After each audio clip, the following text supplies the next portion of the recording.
Bonjour à tous et bienvenue à ce webinaire de présentation du challenge régional Stop It, donc pour la réduction des interruptions de tâches et des risques qui y sont liés. L'interruption de tâche est définie par l'arrêt inopiné, provisoire ou définitif d'une activité humaine. La raison est propre à l'opérateur ou au contraire lui est externe. L'interruption de tâche induit une rupture dans le déroulement de l'activité, une perturbation de la concentration de l'opérateur et une altération de la performance de l'acte. La réalisation éventuelle d'activités secondaires achève de contrarier la bonne marche de l'activité initiale.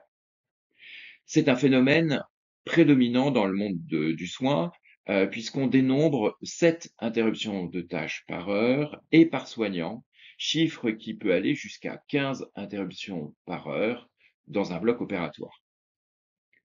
Même si elle dure en moyenne moins d'une minute, l'interruption de tâche nécessite un temps de 3 à 6 minutes à la personne interrompue pour se reconcentrer.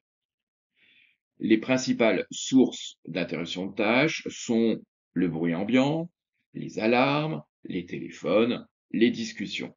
Elles sont liées à des conversations déclenchées par les professionnels entre eux, et ça dans 22 à 36% des cas, aux sollicitations de la part des patients, des résidents ou des proches dans 4,7 à 26% des cas, mais aussi à l'environnement de travail lui-même, dans 4,5 à 13% des cas. Par exemple, la pharmacie qui n'a pas en stock les doses nécessaires des médicaments ou une alarme de monitorage qui se déclenche.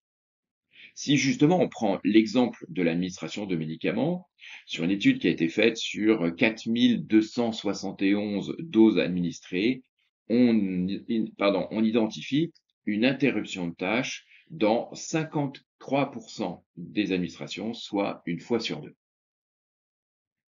Et chaque interruption de tâche génère 13% de risque supplémentaire de faire une erreur pendant la réalisation de cette tâche, ce qui pourrait mener à un événement indésirable. Par exemple, une erreur d'identité, ne pas enregistrer l'administration d'un médicament dans le dossier du patient, ou administrer le mauvais médicament. Il y a aussi un risque de transmission de micro-organismes, puisque par exemple, il pourrait y avoir une hygiène des mains à refaire entre l'ancienne tâche et la nouvelle, et entre la tâche qui est interrompue et l'ancienne tâche, et qui ne serait pas systématiquement refaite. Dans plus de 80% des cas, l'interruption de tâche n'est pas justifiée, ou du moins la demande aurait pu être différée. On peut aussi observer un effet domino, puisque pour se débarrasser au plus vite de la nouvelle tâche, on va avoir tendance à aller interrompre un autre professionnel en prêtant moins attention aux risques engendrés. Les interruptions de tâches touchent bien sûr les professionnels du soin, mais aussi le personnel administratif, ce qui peut avoir des conséquences sur les soins, puisqu'on peut citer notamment les erreurs d'identité. Et surtout, ces interruptions de tâches, elles sont source de stress pour tout le monde et de sentiments d'inefficacité, puisque avec le temps nécessaire pour se reconcentrer, on peut vite limiter, réduire son efficacité au travail. Il existe donc un lien important entre la qualité de vie au travail et les interruptions de tâches, avec notamment ce stress, les bruits ambiants, l'impact sur la concentration. Dans ce cadre, Calva vous propose un challenge en Normandie, inspiré de DEFIT. DEFIT, c'est un défi qui avait été conçu par l'UTC Oncopole de Toulouse et proposé au réseau Unicancer, c'est-à-dire les centres de lutte contre le cancer, en 2021. Il avait d'ailleurs été remporté par une structure normande à Rouen, le centre Henri Becquerel, et la pharmacie du centre François Baclès avait eu d'ailleurs le coup de cœur du jury pour l'équipe de pharmacie. C'est un challenge qui est ouvert à toutes les structures de Normandie, hein, pas que les centres de lutte contre le cancer, mais vraiment toutes les structures, qu'elles soient sanitaires, qu'elles soient sociales ou médico-sociales, ou qu'elles soient en médecine ambulatoire, c'est-à-dire les prises en charge en ville. Donc, les objectifs de Calva à travers ce challenge sont de vous apporter un outil pour sensibiliser les professionnels aux interruptions de tâches et aux risques qui y sont liés, de vous permettre de lancer une réflexion au sein de votre structure autour de la problématique des interruptions de tâches, de valoriser vos solutions et de les partager au niveau régional, ce qui permettra de capitaliser puisque vous aussi vous pourrez découvrir les solutions proposées par les autres établissements et les tester dans vos structures.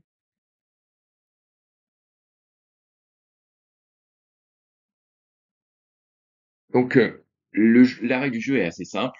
En fait, on va vous demander dans un premier temps d'identifier une situation à risque d'interruption de tâche. Ça peut être lié en fait à des situations où il y a de nombreuses interruptions de tâches ou au contraire où il y a un risque élevé d'erreur en cas d'interruption de tâche. Pour ça, vous pouvez faire des observations dans les services, vous pouvez organiser comme un safari une chasse aux interruptions de tâches en organisant un challenge au sein de votre établissement. Vous devez identifier aussi les étapes à risque d'un processus donné, par exemple lorsque vous êtes en train de construire une cartographie des risques. Vous pouvez aussi identifier cette situation à partir d'une situation déjà identifiée dans votre structure. Par exemple, à la suite dans l'analyse d'un événement indésirable grave. Deuxième phase, ça sera de présenter cette situation en expliquant où et comment elle survient et en quoi c'est une situation à risque. Ensuite, on vous demande de réfléchir collectivement, et c'est important que ce soit fait de façon collective, sur les améliorations à apporter et proposer une solution pour réduire la fréquence de l'interruption de tâches ou les risques qui y sont liés.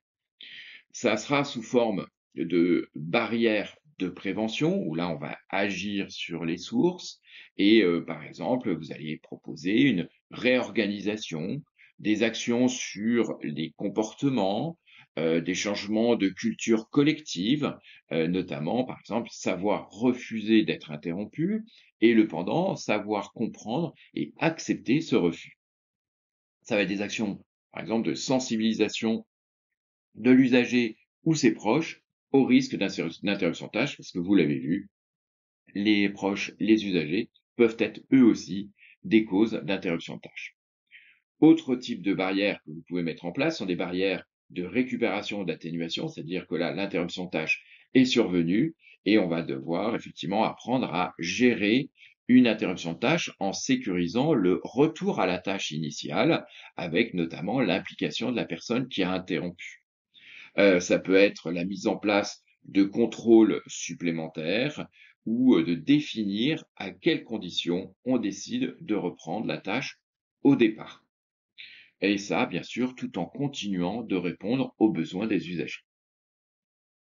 Donc on va passer à quelques exemples justement. Ça peut être des espaces dédiés pour certaines tâches, l'identification des personnes qui ne doivent pas être interrompues ou l'identification des tâches à ne pas interrompre, prévoir des moments d'échange spécifiques à certains sujets pour éviter que ces sujets ne soient abordés de façon, enfin, en interrompant une personne qui est en train de faire autre chose. La réorganisation des appels téléphoniques, la réorganisation de la préparation des traitements médicamenteux, notamment des piluliers. Quelques points de vigilance. Une seule action ne va pas toujours être suffisante. Vous pouvez associer des outils et des modalités d'organisation. Renouveler régulièrement les outils afin d'éviter un effet de lassitude ou d'habituation. Surtout veiller à ce qu'un équipement de signalisation, par exemple le gilet jaune, ne soit pas porté en dehors des périodes à ne pas interrompre, pour bien maintenir la vigilance des professionnels. Mais attention parce que ce gilet jaune, en fait, une infirmière qui porte ce gilet jaune pourrait se retrouver plus souvent interrompue parce que elle est en fait mieux repérée grâce à cet équipement. Il est probable qu'il soit intéressant de travailler différemment selon les tranches horaires parce que les interruptions de tâches ne sont pas les mêmes, par exemple entre la journée ou la nuit, en fonction des équipes. L'implication de l'encadrement dans le projet est aussi très importante pour avoir son soutien. Il pourrait donc être nécessaire de sensibiliser régulièrement les professionnels, patients, entourage par des campagnes courtes mais répétées. Et ce qui peut être aussi intéressant, c'est d'intégrer la notion d'interruption de tâche dès la formation des professionnels, notamment dans les IFSI. Donc, la solution que vous allez nous proposer, elle peut être valable pour tout type d'interruption de tâche ou pour un type en particulier que vous aurez décrit préalablement. Pour répondre à ce challenge, vous avez 2 possibilités. Soit présenter une solution nouvelle que vous allez tester, soit présenter une solution existante, remarquable, c'est-à-dire une solution originale que vous avez mis en place et qui s'est révélée être très efficace. Vous pouvez présenter plusieurs solutions pour une même structure, et à cette occasion, nous vous suggérons de déployer une chasse aux interruptions de tâches dans votre structure et de présenter la ou les meilleures solutions. Et donc, faire un challenge interruption de tâches dans le challenge régional, un challenge au niveau de votre établissement pour pouvoir répondre plusieurs fois au challenge régional. Alors, quels sont les livrables attendus dans ce challenge? On vous demande de présenter la situation à risque et la solution proposée pour l'améliorer, et ça sous forme de plusieurs formats.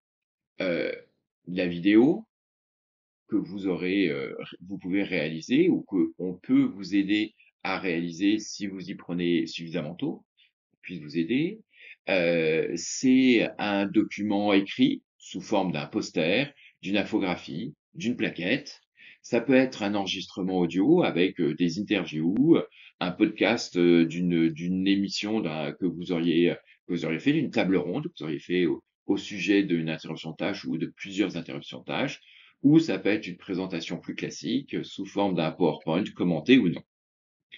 Ce qui est important, c'est que le support de présentation contienne les informations nécessaires à l'évaluation par notre jury, selon les critères retenus qu'on va vous présenter dans un instant. On peut vous aider, hein, on peut vous apporter des recommandations techniques pour la réalisation du support. Ça, c'est à votre demande et ça sera en fonction des disponibilités des ressources, donc du réseau, et notamment, ça sera important que plus vite vous allez vous inscrire au challenge et plus vite on pourra vous répondre. C'est vrai que la veille de la date de fin de remise des ressources et des livrables, il sera difficile pour nous de venir vous accompagner pour faire une vidéo. Voilà justement les critères d'évaluation qui ont été retenus donc pour juger les solutions que vous allez, enfin surtout les supports que vous allez nous proposer. Donc on va aller regarder l'efficacité de cette solution et son impact pour la structure. Donc est-ce qu'il y a une diminution démontrée du niveau de risque ciblé en termes de gravité et ou de fréquence? Donc si la solution a déjà été mise en place depuis un moment, vous aurez forcément des chiffres, un impact que vous pourrez mesurer. Si c'est une situation nouvelle, ce sera plus difficile, mais on peut quand même déjà avoir une idée de ce que ça pourrait donner. On va aussi évaluer la facilité de mise en œuvre, donc d'un point de vue technique, mais aussi est-ce que ça va être accepté facilement par les professionnels, est-ce qu'ils vont pouvoir se l'approprier? Est-ce que ça pourrait être mis en place de façon pérenne ou vite abandonné parce que trop contraignant? Ce qui sera intéressant aussi, ce sera de regarder si c'est le caractère reproductible de cette solution dans d'autres secteurs ou services. Parce que ce qui fonctionne donc dans l'équipe qui aura travaillé sur le projet, on pourra aller le déployer dans d'autres services et ça, ce sera un petit plus, ou un gros plus même. L'originalité de la solution, son caractère innovant. Et enfin, on attribuera aussi des points sur la qualité du support de présentation. Donc c'est pas ça qui va avoir le plus d'importance, mais plus votre support sera appréciable à regarder et surtout permettra de bien comprendre votre projet et voilà, ça pourra vous apporter des points supplémentaires. Donc d'un point de vue du calendrier, donc les inscriptions sont ouvertes depuis déjà quelques mois et vous avez jusqu'au 7 avril pour vous inscrire via le formulaire en ligne. Mais on vous invite à vous inscrire au plus vite pour que on ait déjà un aperçu du nombre de participants et qu'on puisse vous aider si nécessaire ou vous conseiller pour la réalisation de votre support. Vous aurez ensuite jusqu'au 28 avril 2023 pour nous envoyer par mail votre support de présentation qui va être évalué dans le courant du mois de mai par notre jury de professionnels issus de différents secteurs. Et les gagnants seront annoncés lors de la journée régionale de Calva qui aura lieu le 13 juin 2023 avec une remise des prix. Donc l'ouverture des inscriptions à cette journée va d'ailleurs se faire prochainement. On ne vous donne pas encore la thématique retenue, mais on peut déjà vous dire qu'elle s'intégrera bien, enfin le challenge s'intégrera bien dans cette thématique de journée régionale. Et d'ailleurs, si vous participez au challenge, n'oubliez pas de prévoir la disponibilité d'un agent pour participer à la journée, puisque les gagnants recevront une invitation pour présenter leurs solutions lors de cette journée et se voir remettre leur prix. Donc si vous avez encore des questions ou besoin d'aide, c'est moi qu'il faut contacter, donc soit par mail ou par téléphone. Et une dernière information, donc on espère avoir convaincu un grand nombre d'entre vous de s'inscrire à ce challenge, mais si vous ne pouvez pas pour cette édition, puisqu'on espère bien reconduire le challenge dans les années qui viennent, on vous propose de pouvoir être membre du jury. Donc si vous êtes intéressé pour évaluer les solutions de vos collègues, n'hésitez pas aussi à nous contacter. Donc on en a terminé pour la présentation et maintenant vous pouvez rallumer vos micros et poser toutes vos questions ou alors taper dans le chat. Martine, j'ai une question. Est-ce que donc vous parliez des institutions de formation, enfin de pouvoir effectivement contacter à la base, si je me permets. Est-ce que donc on peut, que ce soit dans IFAX ou IFSI, on peut demander, proposer ce challenge? Bien sûr. Je vois. D'accord. Okay. Oui, oui, oui. C'est recommandé. Bien évidemment, hein, on s'adresse à toutes les structures, dont les structures de formation. Et c'est vrai que faire réfléchir les futurs professionnels sur justement leur métier et les possibilités d'interruption de tâches, c'est déjà commencer à les sensibiliser dès le départ à cette problématique. Vous avez vu, hein, c'est quand même nombreux, hein, 7 interruptions de tâches par heure. C'est énorme, hein, puisque si vous imaginez que on est interrompu 7 fois par heure et qu'on met entre 3 et 7 minutes pour se reconcentrer, vous voyez le peu de temps où on peut ne pas être concentré lors d'une activité. Donc, l'importance de ces interruptions de tâches. D'accord. Parce que je pensais peut-être ce sera plus facile d'avoir de la disponibilité vis-à-vis des participants. Ouais. C'est vrai que... Merci. Et puis un regard nouveau en plus, parce que si les gens arrivent dans le métier, ils vont peut-être avoir des idées auxquelles n'auraient pas pensé les gens qui sont déjà installés. Oui. Depuis un moment. Il n'y aura pas de tabou sur des solutions, oui. Effectivement. Ouais. Aucun a priori, ouais. Ah, il n'y a pas de date, oui, il n'y a pas de date de péremption, hein, sur les interruptions de tâches. Donc, effectivement, est-ce que vous pouvez présenter un cas datant de plus d'1 an? Oui. Même 10 ans. Si c'est une solution efficace, oui. c'est toujours bien de la partager.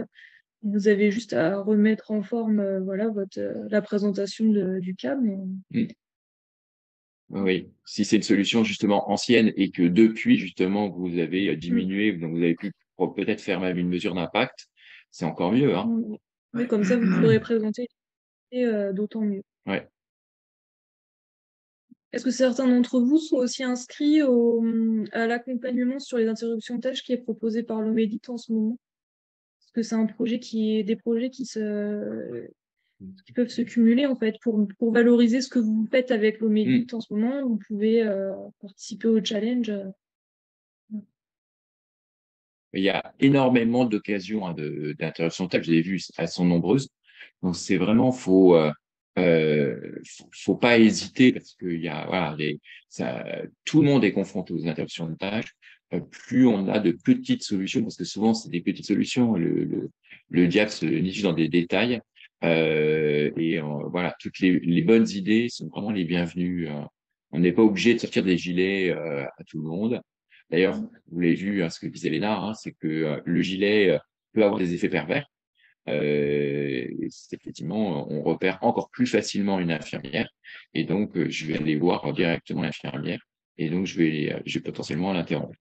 Mais il y a plein d'autres solutions, notamment le téléphone. Vous avez des solutions sur le téléphone, parce que ça, on voit que ça fait partie des irritants réguliers qu'on a dans toutes nos organisations de soins. Et donc, ça, c'est un sujet qui nous intéresse fortement. N'oubliez pas que c'est pas que les soins, c'est aussi administratif et l'interruption de tâches. Par exemple, sur l'identification d'un patient ou d'un résident, bah, ça peut avoir un impact important sur le reste de sa prise en charge de son séjour. Vous avez une dernière question, je vois dans le chat. Le service qualité, malgré lui, est responsable de nombreuses interruptions de tâches. Comme tout le monde, c'est possible que effectivement que le service qualité soit malgré lui.